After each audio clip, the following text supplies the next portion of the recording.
আপনি কি নতুন প্রবাসী? আপনি কি আরবি ভাষা শিখতে আগ্রহী? তাহলে ভিডিওটি আপনার জন্য। ঝটফট আরবিতে কয়েকটি রঙের নাম শিখে ফেলুন। আসুন বন্ধুরা। লোন গামাক, ডিপ কালার। লোন ফাতা, লাইট কালার। ডিপ এবং লাইট, ডিপ লাইট এই দুইটা অনেক ক্ষেত্রে ব্যবহার হয়। এই দুইটা বিষয়। আবিয়াত সাদা, সাদাকে আবিয়াত বলে। আসওয়াদ কালাকে আসওয়াদ বলে। আবিয়াত আসওয়াদ সাদা কালো, আবিয়াত আসওয়াদ সাদা কালো। আবিয়াত এবং আসওয়াদ সাদা কালো এটা খুব কমন জিনিস, এটা খুব জরুরি শিখা।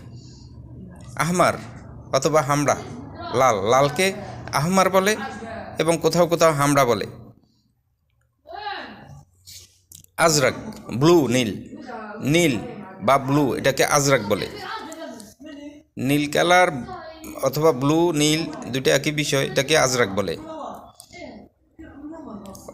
অর্দি, অর্দি, অর্দা উচ্চারণে একটু এদিক সেদিক। অর্দি, অর্দা এটা গোলাপিকে বলে, গোলাপিকে অর্দা বলে। কেহেলি, কেহেলি মানে নেভি ব্লু, নেভি ব্লু গাঢ় নীল, গাঢ় নীল যেটা নেভি ব্লু এটাকে কেহেলি বলে। আখদর, আখদর, আখদর মানে সবুজ, সবুজ রঙকে আখদর বলে, আখদর। খোদা হাফেজ, ভালো থাকবেন, আসসালামু আলাইকুম।